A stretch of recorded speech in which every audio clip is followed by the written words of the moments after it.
I wanted to talk about the cannabis education company that you founded, Our Community Harvest. Tell me about that and how that came about and what it is.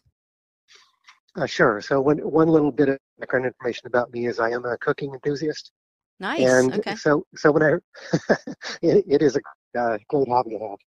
So when I started our community harvest, I originally envisioned it as a place people could learn how to cook with cannabis, Hmm. and I did that in part because I thought, oh, it's such a good sustainable way of using cannabis. It can also definitely help medical patients.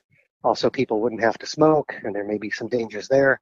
So I Hmm. thought that would be a good thing to pursue, and I knew people would be kind of enthusiastic about it.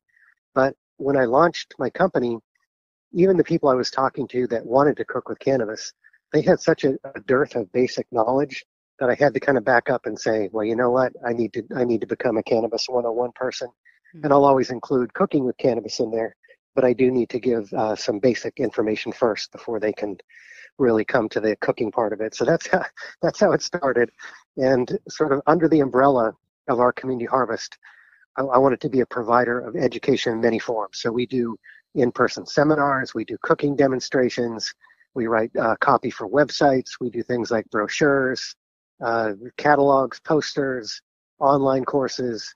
Really, if you name it, we want to be part of the cannabis education landscape. What do you think is the most common misconception about cooking with cannabis, if there is any? Probably the dosing is Hmm. the most challenging. I would say the perception is some people think that you can just put the flour directly into whatever you're cooking. So you do, if you look Hmm. at some of the 70s and 80s Yeah, the stereotypical pot sitcoms we brownies. used to watch, Hmm. yeah, yeah, that people would just take the flour and put it in with a brownie mix, and they would show Hope for the people best.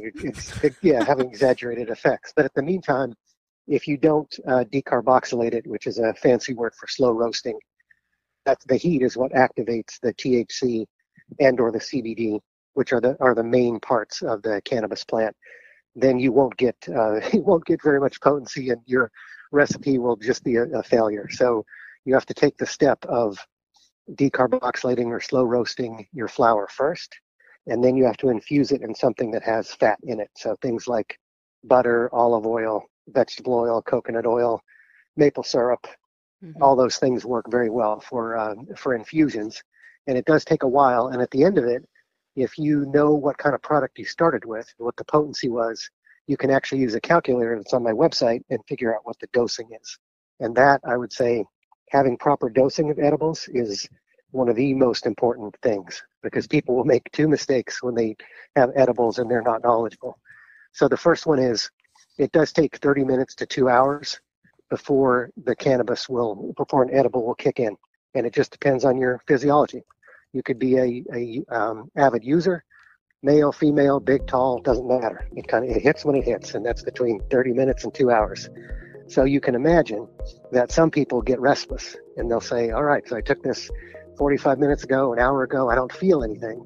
I'm going to take more. So Right.